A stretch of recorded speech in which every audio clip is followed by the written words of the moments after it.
बिस्मिल्लाहिर्रहमानिर्रहीम। आज हमने पढ़ना है फोर्थ प्रोसीजर या methods of nutrition in fungi. और फोर्थ वाले प्रोसीजर्स को हम नाम देते हैं म्यूचुअलिस्टिक एसोसिएशन का। सबसे पहले आपने पढ़ा डिकम्पोजर्स के तौर पर, दूसरे नंबर आपने पढ़ा पैरासाइट्स के तौर पर, तीसरे नंबर पर हमने पढ़ा कि प्रेडेटर के तौर पर, और चौथे नंबर पर है कि ये म्यूचुअलिस्टिक एसोसिएशन में कैसे इन्वॉल्व होते हैं। म्यूचुअलिस्टिक एसोसिएशन दो तरह की होती है। एक को हम नाम देते हैं लाइकेंस का, दूसरे नंबर को नाम देते हैं माइकोराइज़ा का। तो सबसे पहले हम थोड़ा सा इंट्रोडक्शन ले लेते हैं कि mycorrhizal association fourth type of nutrition in fungi होती क्या है। म्यूचुअलिस्टिक एसोसिएशन ऐसी एसोसिएशन को कहते हैं, ये म्यूचुअलिज्म ही है जिसमें दोनों पार्टनर एक दूसरे से फ़ायदा हासिल करते हैं। यानी जो एसोसिएट होके करीब होके दो ऑर्गेनिजम्स रह रहे होते हैं, दोनों एक दूसरे से फ़ायदा हासिल करते हैं, और इसको हम नाम देते हैं म्यूचुअलिस्टिक एसोसिएशन का।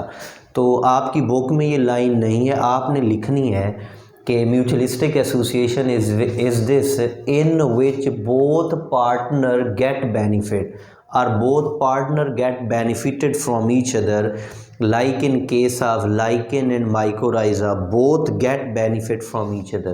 ये आपने ऐड कर देनी है। नेक्स्ट आप टाइटल देंगे टाइप्स का कि म्यूचुअलिस्टिक एसोसिएशन की टाइप्स कितनी है, कितनी टाइप की एसोसिएशन होती है।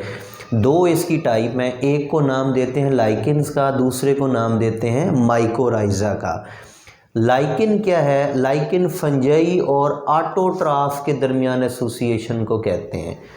लेकिन ऑटोट्राफ की शराइत हैं कि वो एलजी होनी चाहिए या ब्लू ग्रीन एलजी होनी चाहिए। तो ऑटोट्राफ एलजी या ब्लू ग्रीन एलजी जब फंजाई के साथ एसोसिएशन में आती है तो उसे हम लाइकेन का नाम देते हैं। ये भी एक म्यूचुअलिस्टिक एसोसिएशन है जिसमें फंजाई अपनी खुराक हासिल कर सकता है। सेकेंड नंबर पर है माइकोराइज़ा। जो माइकोराइज़ा है, माइको का मतलब फंजाई होता है, राइज़ा रूट्स ऑफ प्लांट को कहते हैं कि माइकोराइज़ल एसोसिएशन में फंजाई वस्कुलर प्लांट की रूट के साथ एसोसिएशन में आता है, उसे हम माइकोराइज़ा का नाम देते हैं। अब हम इनको एक एक करके एक्सप्लेन करेंगे। लाइकेन बजाते खुद शॉर्ट क्वेश्चन के तौर पर आता है कि लाइकेन क्या है और इसकी इंपॉर्टेंस बताएं। What is lichen, right it importance. आपने इसको सॉल्व ऐसे करना है, सबसे पहले डेफिनेशन का टाइटल देना है, उसके बाद एक्सप्लेनेशन का टाइटल देना है, फिर ये देना है कि इसके बाद आगे आएगा इम्पोर्टेंस, किधर है, ये है इम्पोर्टेंस। यानी ये टाइटल हो गए, डेफिनेशन का टाइटल देंगे, एक्सप्लेनेशन का टाइटल देंगे, और उसके बाद इसकी इम्पोर्टेंस का टाइटल देंगे, तब याद कि ये बात पूरी होगी। तो सबसे पहले हम देखते हैं डेफिनेशन क्या है। Lichen is association between fungi, और फंजाई कौन कौन से हो सकते हैं? मोस्टली एस्कोमाइकोटा के फंजाई एंड इम्परफेक्ट फंजाई के सबसे ज़्यादा बनाते हैं, एंड ग्रीन एलजी और ग्रीन एलजी के दरमियान या साइनोबैक्टीरिया। दो एसोसिएशंस हैं, एक तरफ पे फंजाई है, दूसरी तरफ पे फोटोट्रॉफिक एलजी है, तो इन दोनों के दरमियान एसोसिएशन है। अब फंजाई जिनके चार ग्रुप हैं, कौन कौन से इस एसोसिएशन में इन्वॉल्व होते हैं, और उधर से जो ग्रीन अलगा है वो कौन कौन से इन्वॉल्व होते हैं। तो फंजाई में mostly Ascomycota and imperfect fungi involve होता है, जबकि ग्रीन एलजी और साइनोबैक्टीरिया ये ऑटोट्राफ वाली साइड के होते हैं। यानी ग्रीन एलजी और साइनोबैक्टीरिया ये ऑटोट्राफ, ये आ जाते हैं एस्कोमाइकोटा फंजाई के साथ या इम्परफेक्ट फंजाई के साथ। इसको हम नाम देते हैं लाइकेंस का। बेसिडियोमाइकोटा भी बनाता है लेकिन बहुत कम बनाते हैं, इसकी एसोसिएशन 15,000 में से जस्ट 20 होती हैं। यानी अगर आप 15,000 लाइकेंस की एसोसिएशंस को देखेंगे तो उन 15,000 लाइकेन की एसोसिएशन में जस्ट 20 एसोसिएशंस ऐसी होंगी जो बेसिडियोमाइकोटा बनाते हैं। इस तरह जाइगोमाइकोटा की तो एसोसिएशन ना होने के बराबर होती है। ये टोटल आप डेफिनेशन में लिखेंगे, ये डेफिनेशन आ गई। अब मोस्टली एस्कोमाइकोटा एंड इम्परफेक्ट इसमें इन्वॉल्व होते हैं, ये बात एमसीक्यूज के तौर पर आती है। एस्कोमाइकोटा और इम्परफेक्ट फंजाई सबसे ज़्यादा ये एसोसिएशन बनाते हैं, ये एमसीक्यूज़ है। दूसरे नंबर पर बेसिडियोमाइकोटा बहुत कम बनाते हैं, आल्सो फार्म लेकिन कम बनाते हैं, बट लेस 15,000 में से just they form 20, so this one is also MCQs. Next अब इसकी एक्सप्लेनेशन का टाइटल देंगे कि इसकी वजाहत क्या है। Lichen visible part of lichen fungus का होता है, यानी अब ये मैंने एक आम सी सिंपल सी डायग्राम बनाई है, आप देख सकते हैं इसमें जो रेड कलर है ये रिप्रेजेंट करता है फंजाई के हाइफी को। रेड कलर वाले फंजाई के हाइफी हैं, उनके अंदर एलजी हैं, यानी अगर मैं आपको ये दिखाऊं कि ये एक फिलामेंटस फॉर्म में जो कुछ आपको नज़र आ रहा है ये फंजाई के हाइफी हैं, ये हाइफल पार्ट है जो विजिबल है जिसको आप देख सकते हैं। लेकिन जो ग्रीन एलजी है वो इसके अंदर हिडन होती है, यानी जो फंजाई के हाइफी हैं उन हाइफी ने उस साइनोबैक्टीरिया या ब्लू ग्रीन एलजी को लपेटा हुआ है, यानी छुपाया हुआ है, हिडन किया हुआ है, ये बात लिखी हुई है। Visible part of lichen fungus कहलाता है और algal component with in the hyphae, ये ग्रीन मार्कर से एलजी को रिप्रेजेंट किया गया है। एलजी उस फंजाई के माइसीलियम या हाइफी के अंदर छुपा हुआ है, विद इन द हाइफी। ये दोनों लाइनें एमसीक्यूज के तौर पर आती हैं, अलगल कंपोनेंट और हाइफल कंपोनेंट, इन दोनों को आप मार्क कर लें, ये दोनों एमसीक्यूज के तौर पर आती हैं। नेक्स्ट अब हमने ये देखना है कि फंगस अपना क्या फंक्शन परफॉर्म करता है उसके लिए, साइनोबैक्टीरिया के लिए और साइनोबैक्टीरिया फोटोट्रॉफ फंजाई के लिए क्या करते हैं, इन दोनों का रोल चेक करना है। फंगस प्रोटेक्ट करता है एलजी को, फंगस प्रोटेक्ट करता है एलजी को दो चीज़ों से, डेसिकेशन एंड स्ट्रॉन्ग लाइट से, यानी तेज़ रोशनी से बचाता है कि उस साइनोबैक्टीरिया की डेथ ना हो जाए। दूसरे नंबर पर ये डेसिकेशन से भी बचाता है, डेसिकेशन कहते हैं खुश्क होने से। ये दोनों फंक्शन परफॉर्म करता है फंगस किसके लिए, साइनोबैक्टीरिया के लिए। ये दोनों फंक्शन यानी डेसिकेशन और प्रिवेंशन फ्रॉम स्ट्रॉन्ग लाइट या प्रोटेक्शन फ्रॉम स्ट्रॉन्ग लाइट ये फंजाई करता है एलजी के लिए। एलजी क्या करती है, एलजी फोटो सिंथेटिक होती है, वो उसको फंगस को फूड प्रोवाइड करती है। तो एलजी फूड देती है फंजाई को, फंजाई प्रोटेक्शन करता है इस एलजी की ताकि वो नॉर्मल तरीके से अपना फंक्शन परफॉर्म कर सके। अब यहाँ से एक शॉर्ट क्वेश्चन आता है, right role of fungus and algae and lichen, ये ऊपर वाली दो लाइनें आएंगी, ये वाली बात और ये वाली बात, कि फंगस एंड एलजी का लाइकेन में एक दूसरे के लिए क्या रोल है, कि फंगस साइनोबैक्टीरिया को protection from strong light and protection from desiccation देता है, जबकि एलजी इन रिटर्न फंगस को न्यूट्रिशन प्रोवाइड करती है, खुराक प्रोवाइड करती है। नेक्स्ट है, ये अभी एक्सप्लेनेशन चल रही है। Lichens very in shape, size, colours, overall appearance, मतलब मुख्तलिफ होती हैं, डिफरेंट टाइप की होती हैं। अच्छा, ये लाइन आपके अगले पेज पे लिखी हुई है, वहाँ एडजस्टेबल नहीं है, वहाँ से आप इसको निकाल के इसकी एक्सप्लेनेशन में डालें इसे। नेक्स्ट इंपॉर्टेंस का टाइटल दें। इंपॉर्टेंस के टाइटल का मतलब इसकी अहमियत क्या है, importance of lichen, ecological importance of lichen, ये अगला शार्ट क्वेश्चन है, ये भी शार्ट क्वेश्चन के तौर पर आता है कि लाइकेन्स ग्रो ओवर। अच्छा, लाइकेन्स ऐसी जगहों पे ग्रो करती हैं, पथरीले इलाके जहाँ और कोई चीज़ सरवाइव नहीं कर सकती। अगर लाइकेन होगी तो वो वहाँ ग्रो कर सकेगी, लेकिन शर्त ये है कि लाइकेन्स एसोसिएशन यानी जिसमें फंजाई और एलजी दोनों इकट्ठे रह रहे हो ये ग्रो कर सकते हैं, लेकिन इन दोनों में से कोई भी अगर अकेला हुआ तो वो ग्रो नहीं कर सकता। यानी ये दोनों हुए तो ग्रो कर सकते हैं, अगर अकेले हुए तो फिर ना फंगस वहाँ ग्रो कर सकता है ना एलजी वहाँ ग्रो कर सकता है। तो इम्पॉर्टेंस ये है, ग्रो ओवर बेयर रॉक्स या harsh places where neither anon grow, जहाँ इन दोनों में से अकेला कोई भी ग्रो नहीं कर सकता वहाँ ये दोनों इकट्ठे ग्रो कर सकते हैं। नेक्स्ट वन है used as bioindicator of pollution, ये पोल्यूशन के बायो इंडिकेटर के तौर पर भी इस्तेमाल होता है। इनकी कॉलोनीज़ वगैरह ग्रो करवाई हुई होती हैं तो उनका कलर चेंज होना शुरू हो जाता है। यानी इन्वायरमेंट में अगर सल्फ़र की कंसनट्रेशन बढ़ती है, सल्फ़र डाइऑक्साइड या नाइट्रोजन के ऑक्साइड बढ़ते हैं तो इनकी कॉलोनी के कलर चेंज हो जाते हैं, जो इंडिकेशन होती है कि माहौल में पोल्यूशन बढ़ रही है। तो इनको बायो इंडिकेटर के तौर पर भी इस्तेमाल किया जाता है। अच्छा, ये भी MCQs है, यहाँ निशान लगा लें। वो पूछता है कि बायो इंडिकेटर के तौर पर माइकोराइज़ा को इस्तेमाल किया जाता है या उसको लाइकेन को इस्तेमाल किया जाता है। तो लाइकेन को बायो इंडिकेटर के तौर पर इस्तेमाल किया जाता है। ये बात भी MCQs के तौर पर आती है। नेक्स्ट है लेयर्स के लाइकेन्स की लेयर, यानी जहाँ ग्रो कर रही होती है तो वहाँ इसकी कितनी लेयर्स होती हैं। इसको आप ऐसे समझें जैसा कि ये ग्रो किया हुआ है उसने लाइकेन्स ने। अब ये लाइकेन्स जहाँ भी ग्रो करता है, मिसाल के तौर पर ये रॉक्स हैं, इस रॉक्स के तो ऊपर ये लाइकेन ग्रो करेगा। अब जो लाइकेन ग्रो करता है उसकी 4 मुख्तलिफ तरह की लेयर्स बनती हैं जो रॉक्स के साथ अटैच, यानी ये मेरा हैंड एज अ रॉक के तौर पर है, ये रॉक है, इसके ऊपर ये लाइकेन्स की ग्रोथ है। तो जो लेयर इसकी रॉक्स के साथ है उस लेयर को हम नाम देते हैं बॉटम लेयर का, और जो लेयर ऊपर है वो लेयर कहलाती है टॉप लेयर। नीचे वाली लेयर को बॉटम लेयर कहते हैं, ऊपर वाली लेयर को टॉप लेयर कहते हैं।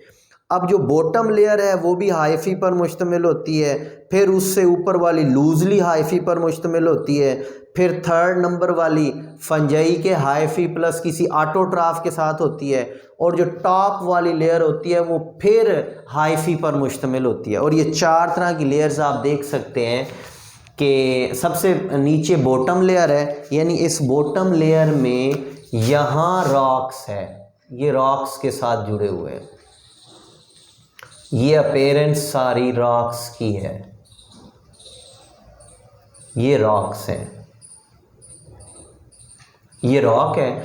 तो रॉक के साथ जो अटैच होती है वो बॉटम लेयर कहलाती है, उससे ऊपर वाली लूजली हाइफी पर मुश्तमिल होती है, उससे ऊपर वाली फंगस और किसी फोटोट्रापर जिसके साथ इसकी एसोसिएशन, और सबसे टॉप वाली सरफेस लेयर कहलाती है और ये हाइफी पर मुश्तमिल होती है। अब जो डायग्राम आपकी बुक में बनी हुई है यहाँ से वो एक MCQs उठाता है। क्या उठाता है? वो कहता है सुरीडिया एसेक्सुअल स्ट्रक्चर्स हैं, सेक्सुअल स्ट्रक्चर्स हैं, क्या है, ये बात भी MCQs के तौर पर आती है, मार्क कर लें। अच्छा, सुरीडिया असल में है क्या? सुरीडिया लाइकेन का एक छोटा सा यूनिट है, यानी सुरीडिया ना अकेला फंजाई है ना ये अकेला फोटोट्राफ है, थोड़ा सा माइसीलियम जिसके अंदर फोटोट्राफिक सेल्स मौजूद है, यानी साइनोबैक्टीरिया के 2 4 5 7 सेल्स मौजूद होते हैं, या गुच्छा टफ सेल्स मौजूद होगा, या भी यहाँ से निकलते हैं कि दूसरी जगह इसकी ग्रोथ का बायस बनता है, उसे हम सुरीडिया का नाम देते हैं या वो सुरीडिया कहलाता है। Next one, growth forms of lichens. ये शॉर्ट क्वेश्चन के तौर पर आता है कि लाइकेन्स की ग्रोथ फॉर्म क्या है। फोलिएज 3 तरह की हैं, folios lichen stage, crustose lichen stage, फ्रूटिकोज lichen stage. Folios lichen stage ये लीफ लाइक होती है, यानी पत्ते की मानद होती है। ये बात इसके साथ MCQs के तौर पर, फोलियोज वैसे फॉयल को कहते हैं, पतले को, बारीक को, पत्ते को, तो फोलियोज लाइकेन से याद रखना ये लीफ लाइक है। इसकी एग्जाम्पल भी MCQs के तौर पर आती है कि फोलियोज लाइकेन स्टेज जो लीफ लाइकेन है, परमीलिया उसकी एग्जांपल है, ये MCQs हैं। क्रस्टोज लाइकेन स्टेज ये टाइटली अटैच्ड होती है, ये दोनों MCQs हैं। क्रस्टोज टाइटली अटैच्ड होती है, बेसिडिया और लीकनर इसकी एग्जांपल है, ये भी MCQs के तौर पर आती है। नेक्स्ट है फ्रूटिकोज लाइकेन, इसे ब्रांचिंग भी कहते हैं, ये भी MCQs आता है। अब जो ब्रांचिंग है या फ्रूटिकोज है उसकी एग्जांपल रमालीन है, ये भी MCQs के तौर पर आती है। यहाँ तक आप लिखेंगे, अब लाइकेन वाला क्वेश्चन मुकम्मल होता है। यानी लाइकेन में सबसे पहले आपने देखा कि एसोसिएशन क्या है, डेफिनेशन के बाद एक्सप्लेनेशन के बाद हमने उसकी इम्पोर्टेंस बताई, इम्पोर्टेंस के बाद हमने उसकी लेयर्स के बारे में बताया, लेयर्स के बाद उसकी ग्रोथ फॉर्म के बारे में बताया। अब जाके ये आपका एक पार्ट कंप्लीट हुआ है लाइकेन वाला, यानी म्यूचुअलिस्टिक एसोसिएशन का एक पार्ट कंप्लीट हुआ है लाइकेन वाला। नेक्स्ट मुकम्मल हो गया पिछला पार्ट। नेक्स्ट आएगा वो है माइकोराइजा। माइकोराइजा क्या है? माइको कहते हैं फंजाई को, माइको कहते हैं फंजाई को, राइजा कहते हैं रूट्स ऑफ प्लांट को। माइकोराइजा के फंजाई की association with roots of plant, लेकिन वो प्लांट कौन से होते हैं? वो वस्कुलर प्लांट होते हैं, मतलब वस्कुलर बंडल्स रखने वाले प्लांट होते हैं, उनके साथ इनकी एसोसिएशन है। डेफिनेशन पहले उसी तरह पहले टाइटल देंगे डेफिनेशन का। It is association between fungi and roots of vascular plant. ये वो एसोसिएशन है जो फंजाई और रूट्स ऑफ वस्कुलर प्लांट के दरमियान होती है। 95% of vascular plant have this association. ये MCQs आता है, 95% प्लांट इस एसोसिएशन को शो करते हैं। इसे भी आप मार्क कर लें। दोबारा सुने, पहले आप डेफिनेशन राइट करेंगे कि ये एसोसिएशन है between fungi and roots of vascular plant. Around about 95% of vascular plant ये एसोसिएशन रखते हैं। उसके बाद नेक्स्ट आएगा रोल ऑफ फंजाई, कि इस माइकोराइजा में फंजाई क्या रोल प्ले करता है। रोल ऑफ फंजाई ये इंक्रीज करता है for plant amount of soil content, यानी ये डिकम्पोजर्स के तौर पर भी तो फंजाई एक्ट करते हैं, चीज़ों की तोड़ फोड़ करते हैं, तो उस दौरान भी ये मटेरियल्स को इनरिच कर देते हैं सॉइल में, तो प्लांट के लिए अमाउंट ऑफ सॉइल कंटेंट बढ़ाता है। कॉन्टैक्ट भी लिखा हुआ है, कॉन्टैक्ट का मतलब राबता होता है, लेकिन बेहतरीन बात यह है कि ये लिखे अमाउंट ऑफ सॉइल कंटेंट बढ़ाता है, number 1। Number 2 surface area for absorption, क्योंकि हाइफी ज़्यादा बिखर जाते हैं तो ये प्लांट में हेल्प करते हैं उसकी एब्जॉर्प्शन के लिए। नेक्स्ट है help absorption of the phosphorus, zinc and copper. ये प्लांट की हेल्प करते हैं कि वो इन्वायरमेंट से या सॉइल से कॉपर, जिंक और फास्फोरस को आसानी से एब्जॉर्ब कर सके, जज़ब कर सके। ये वो काम था जो फंगस ने प्लांट के लिए किया। अब देखें नेक्स्ट कि प्लांट फंगस के लिए क्या करता है। प्लांट का रोल क्या है? Plant provide organic carbon to hyphae, कि प्लांट हाइफी को ऑर्गेनिक कार्बन देता है। इसका मतलब है प्लांट हाइफी को खुराक मुहैया करता है, कंपाउंड्स मुहैया करता है जो अपनी फूड के तौर पर इस्तेमाल करता है। नेक्स्ट आप इसका टाइटल बनाएंगे टाइप्स ऑफ माइकोराइजा, कि माइकोराइजा की टाइप्स क्या हैं। माइकोराइजा की 2 टाइप्स हैं, ये शॉर्ट क्वेश्चन के तौर पर आता है। टाइप्स ऑफ माइकोराइजा या बाय नेम आता है कि आप डिफरेंस करें एक्टोमाइकोराइजा और एंडोमाइकोराइजा। तो 2 टाइप्स हैं। सबसे पहले आप दोनों के नेम मेंशन करेंगे कि एंडोमाइकोराइजा है, फिर एक्टोमाइकोराइजा है। एंडो और एक्टो, फिर इन दोनों में डिफरेंस आता है कि एंडोमाइकोराइजा क्या है, एक्टो क्या है। जैसे इनके नाम से जाहिर हो रहा है, एंडोमाइकोराइजा का मतलब होगा कि फंजाई के hyphae inside the cell penetrate कर जाते हैं, वो एंडोमाइकोराइजा है। और अगर बिटवीन द सेल वॉल्स या बिटवीन द सेल्स सराउंड करें, इनर साइड पे पेनिट्रेट ना करें, तो तब वो क्या कहलाता है, एक्टोमाइकोराइजा। डेफिनेशन क्या है? Fungal hyphae penetrate outer cells of roots, कि फंगल हाइफी पेनिट्रेट करते हैं रूट्स के बाहर वाले सेल्स को। ये देखिए दोनों साइड पे, एंडोमाइकोराइजा इस साइड पे बना दी है, एक्टोमाइकोराइजा इस साइड पे बना दी है। आप देख सकते हैं कि ये विद इन द सेल गए हुए हैं, ये हाइफी हैं, ये हाइफी हैं और ये हाइफी पेनिट्रेट कर चुके हैं विद इन द सेल। देखिए ये सेल के साइटोप्लाज्म में गए हुए हैं। तो जब ये सेल के साइटोप्लाज्म में जाते हैं तो हाइफी फॉर्म, ये कॉइल्स बनाते हैं, स्वेलिंग्स बनाते हैं, मिन्यूट ब्रांचेस बनाते हैं, यानी फैल जाते हैं। और एंडोमाइकोराइजा इसी के अगेंस्ट लिखना है कि hyphae not penetrate but surround outer cells of roots. ये सिर्फ सराउंड्स करते हैं, सेल के अंदर पेनिट्रेट नहीं करते। और सेकंड नंबर पर है फाउंड इन पाइन्स एंड फिर्स। ये फिर्स, फर्न्स वगैरह कोनिफेरस प्लांट्स को कहते हैं, उनमें ये पाए जाते हैं। ये दोनों बातें एक दूसरे की थोड़ी सी मिलती जुलती हैं, तो ये आप एक दूसरे के आमने सामने रख देंगे। डायाग्राम बना दे तो भी ठीक है, ना बनाए तो इसमें कोई ऐसी हर्ज नहीं है। शॉर्ट क्वेश्चन के लिए कोई डायग्राम ज़रूरी नहीं होती, इस आंसर का वेट ही इसके 2 नंबर के लिए इनफ है। तो ये था हमारा लास्ट वाला टॉपिक जिसमें हमने इसके दो हिस्से बनाए। पहले हमने फंजाई एज अ डिकम्पोज़र पढ़ा, फिर हमने फंजाई एज अ पैरासाइट पढ़ा, फिर हमने फंजाई एज अ प्रेडेटर पढ़ा, और आज हमने पढ़ा है fungi as a mutualistic association. और म्यूचुअलिस्टिक एसोसिएशन दो तरह की थी, एक को हम लाइकेंस का नाम देते हैं, दूसरे को हम माइकोराइजा का नाम देते हैं। तो ये आपको मैंने स्टाइल दिखा दी है, मतलब तरीका बता दी है। अगर आप इस तरीके से सॉल्व करेंगे तो आपकी प्रेजेंटेशन बेहतर होगी और इंशाल्लाह पूरे मार्क्स आएंगे। अल्लाह हाफिज़।